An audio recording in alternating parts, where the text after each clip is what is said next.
Hi guys, welcome back to another session. मैं आभा भनोट लेकर आई हूँ आपके लिए करंट अफेयर्स का एपिसोड नंबर 757। आज की तारीख है 24 अगस्त 2020। हमारे दो चैनल्स हैं, पिनाकल और फ्रंटियर आईएएस। और अगर अभी तक आपने हमारे चैनल को सब्सक्राइब नहीं किया है तो सब्सक्राइब करना बिल्कुल ना भूलिएगा। साथ ही साथ इस बेल आइकन को जरूर दबाना है ताकि हमारी आने वाली हर वीडियो की नोटिफिकेशन आपको मिल सके। हमारी दो वेबसाइट्स हैं, sscglpinacle.com और baljeetdhaka.com। इन दोनों को विजिट करना बिल्कुल ना भूलिएगा। ये सेशन हर रोज सुबह 4 बजे अवेलेबल हो जाता है और वीडियो की एंड में आपसे क्विज के क्वेश्चन पूछे जाते हैं जिनका आंसर आपको कमेंट सेक्शन में जरूर करना है। स्टार्ट करेंगे प्रीवियस क्विज के साथ। आपका पहला क्वेश्चन था, अशोक लवासा की जगह नया चुनाव आयुक्त किसे नियुक्त किया गया है? तो इसका सही जवाब था राजीव कुमार। और आपका दूसरा क्वेश्चन था, किस क्रिकेटर ने राजीव गांधी खेल रत्न पुरस्कार 2020 जीता है? तो इसका सही जवाब था रोहित शर्मा। स्टार्ट करेंगे आज के सेशन के पहले क्वेश्चन के साथ। किस देश ने ऐतिहासिक चौरा चर्च करिए चर्च को मस्जिद में बदलने का फैसला किया है? तो इसका सही जवाब है ऑप्शन नंबर डी, तुर्की। तुर्की के राष्ट्रपति रेचेप तैयब एर्दोगन ने ऐतिहासिक चौरा चर्च को मस्जिद में बदलने का आदेश दिया है। चौरा को तुर्की में करिए कहते हैं।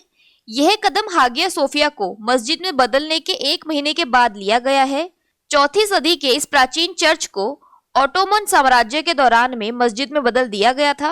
1945 में तत्कालीन तुर्की सरकार द्वारा इसे म्यूजियम के तौर पर नामांकित किया गया था।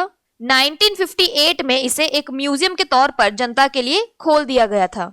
हाल ही में हागिया सोफिया में 86 साल बाद पहली नमाज हुई। यहाँ पर एक क्विक रिवीजन की बात करें तो किस देश ने हाल ही में एक नए कानून को मंजूरी दी है जो सोशल मीडिया कंटेंट को विनियमित करने के लिए अधिक शक्ति देता है? तो इसका सही जवाब है तुर्की। बात करें तुर्की की तो इसकी कैपिटल है अंकारा, करेंसी है तुर्किश लीरा। अगला प्रश्न है, उत्तर प्रदेश सरकार ने किस देश की सहायता से बुंदेलखंड क्षेत्र में जल संकट का समाधान करेगी? तो इसका सही जवाब है ऑप्शन नंबर सी, इजराइल। उत्तर प्रदेश सरकार ने बुंदेलखंड क्षेत्र के जल संकट को हल करने के लिए इजराइल सरकार के साथ सहयोग की योजना पर हस्ताक्षर किए हैं। दोनों सरकारों के बीच साझेदारी बुंदेलखंड के सूखा प्रभावित क्षेत्रों में जल संकट की समस्या का समाधान करना है। यह बुंदेलखंड जैसे पानी की कमी वाले क्षेत्रों के लिए नवीनतम कृषि प्रौद्योगिकियों जैसे ड्रिप सिंचाई से क्षेत्रीय किसानों की सहायता करेगा।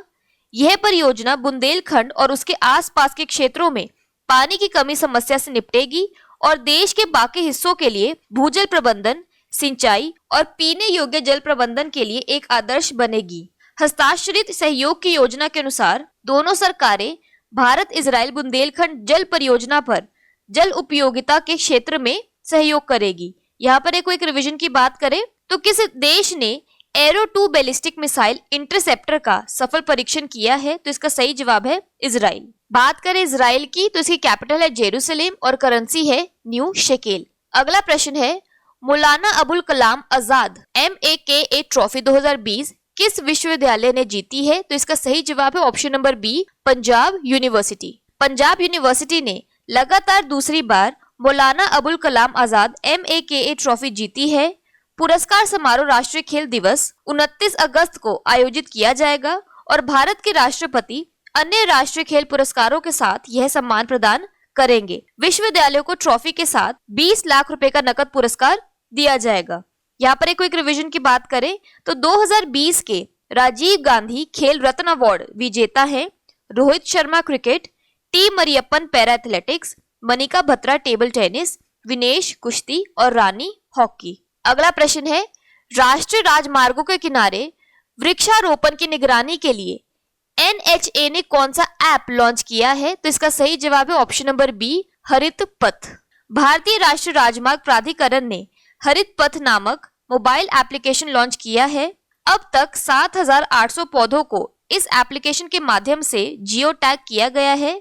विकसित किया गया एप्लीकेशन विकास, स्थान, प्रजातियों के विवरण की निगरानी करेगा और व्यक्तिगत वृक्षारोपण परियोजनाओं द्वारा किए गए लक्ष्यों, उपलब्धियों को बनाए रखेगा।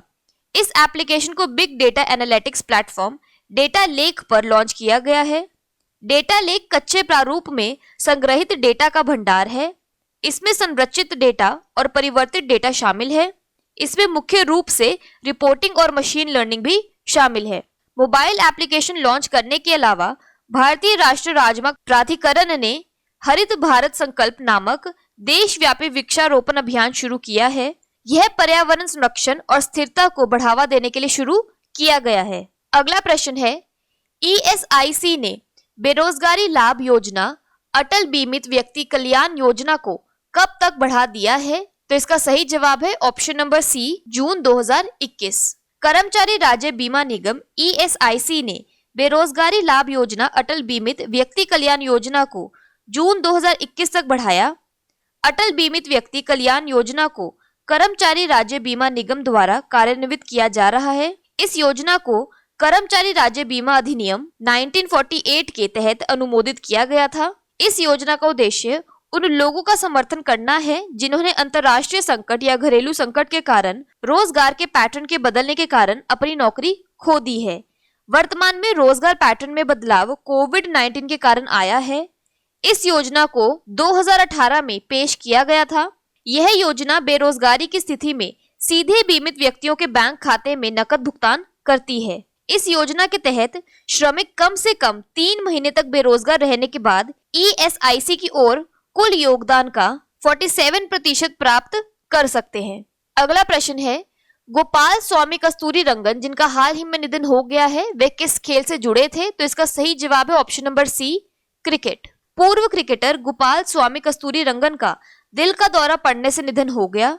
कस्तूरी रंगन 89 वर्ष के थे और वह पूर्व क्रिकेटर, प्रशासक और BCCI के क्यूटर रहे। उन्होंने अधिकांश मैच रणजी ट्रॉफी में 1948 से 1963 के बीच मैसूर की ओर से खेले। अगला प्रश्न है, 2020 विश्व स्नूकर चैंपियनशिप किसने जीती है? तो इसका सही जवाब है option number B, Ronnie O'Sullivan. Ronnie O'Sullivan ने किरेन विल्सन को हराकर वर्ल्ड स्नूकर चैंपियनशिप 2020 जीत ली। इस जीत के बाद 44 वर्षीय रॉनी ओसुलिवान अब 1978 में 45 वर्ष के रेडन की जीत के बाद विश्व स्नूकर चैंपियनशिप के सबसे उम्रदराज विजेता बन गए हैं। साथ ही वह पिछले साल के चैंपियन जुड ट्रम्प के बाद विश्व रैंकिंग में दूसरे स्थान पर पहुंच गए हैं। वर्ल्ड स्नूकर चैंपियनशिप 31 जुलाई 2020 से 16 अगस्त 2020 तक क्रूसिबल थिएटर इंग्लैंड में आयोजित की गई थी। अगला प्रश्न है, SBI भारतीय स्टेट बैंक के प्रबंधन निदेशक MD के रूप में किसे नियुक्त किया गया है? तो इसका सही जवाब है option number C, Ashwini Bhatia. Ashwini Bhatia भारतीय स्टेट बैंक SBI के प्रबंध निदेशक MD के रूप में नियुक्त किए गए।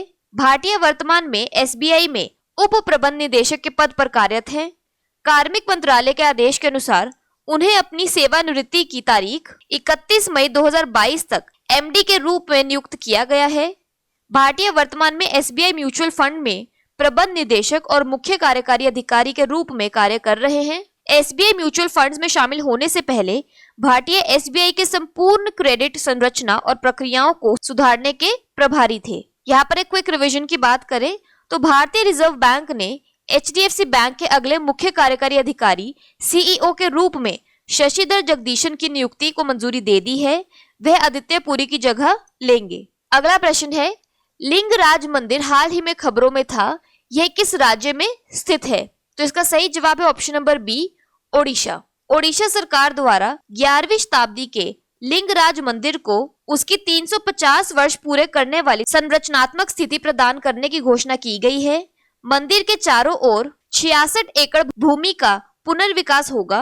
लिंगराज मंदिर विरासत विकास परियोजना एक मारा प्लान का एक हिस्सा है। लिंगराज मंदिर भारत के ओडिशा प्रांत की राजधानी भुवनेश्वर में स्थित है। यह भुवनेश्वर का मुख्य मंदिर है तथा इस नगर के प्राचीनतम मंदिरों में से एक है। यह भगवान त्रिभुवनेश्वर को समर्पित है। इसे ययाति केशरी ने 11वीं शताब्दी में बनाया था। बात करें ओडिशा की तो इसके वर्ल्ड हेरिटेज साइट्स में आता है सन टेम्पल कोणार्क, डैम्स और रिवर्स में आता है हीराकुंड डैम महानदी और Indravati dam Indravati. National parks में आता है भिटारकनिका नेशनल पार्क और Simlipal national park. Famous lakes में है चिलिका लेक।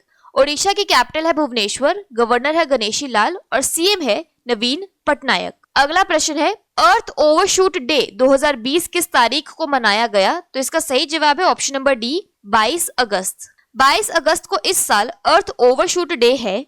यह साल का वह दिन है जब हम धरती द्वारा पूरे साल के लिए उपलब्ध कराए गए समस्त संसाधनों का उपभोग कर चुके होते हैं।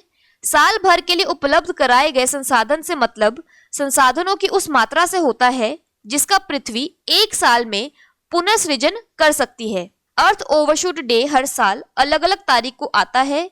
इसे निर्धारित करने का काम अंतरराष्ट्रीय think tank global footprint network से जुड़े रिसर्चर्स करते हैं। पिछले साल के मुकाबले 24 दिन देर से आया है। पिछले साल यह 29 जुलाई को ही आ गया था। 1970 के दशक से ही अर्थ ओवरशूट डे साल दर साल पीछे की ओर ही खिसकता आ रहा है। बात कर लेते हैं आज के सेशन की क्विक समरी की। किस राज्य ने हिस्टोरिकल करियर चर्च को मॉस्क में बदलने का फैसला लिया है? टर्की ने। बुंदेलखंड रीजन में वाटर क्राइसिस के लिए उत्तर प्रदेश किस देश से सहायता लेगा? इजराइल से। मौलाना अबुल कलाम आजाद MAKA ट्रॉफी 2020 किसने जीती है? पंजाब यूनिवर्सिटी ने। प्लांटेशंस को मॉनिटर करने के लिए NHAI ने कौन सा ऐप बनाया है? हरित पथ। ESIC की अटल बीमित व्यक्ति कल्याण योजना कब तक के लिए एक्सटेंड कर दी गई है? जून 2021 के लिए। गोपाल स्वामी कस्तूरी रंगन जिनका हाल ही में निधन हो गया है, वे किस क्षेत्र से जुड़े थे? क्रिकेट से। 2020 वर्ल्ड स्नूकर चैंपियनशिप किसने जीती है? रॉनी ओसुलिवान ने। SBI के मैनेजिंग डायरेक्टर MD कौन बने हैं? अश्विनी भाटिया। लिंगराज टेम्पल कहाँ स्थित है? ओडिशा में। अर्थ ओवरशूट डे 2020 कब बनाया गया? अगस्त 22 को। बात कर लेते हैं आज के सेशन के क्विज फॉर द डे की। आपका पहला क्वेश्चन है, मौलाना अबुल कलाम आजाद MAKA ट्रॉफी 2020 किस विश्वविद्यालय ने जीती है? और आपका दूसरा क्वेश्चन है, लिंगराज मंदिर हाल ही में खबरों में था, यह किस राज्य में स्थित है? और अगर अभी तक आपने हमारे चैनल को सब्सक्राइब नहीं किया है तो सब्सक्राइब करना बिल्कुल ना भूलिएगा। साथ ही साथ इस बेल आइकन को जरूर दबाना है ताकि हमारी आने वाली हर वीडियो की नोटिफिकेशन आपको मिल सके। हमारी दोनों वेबसाइट्स SSCCGLPinnacle.com और baljeetdhaka.com को विजिट करना बिल्कुल ना भूलिएगा। Thank you so much.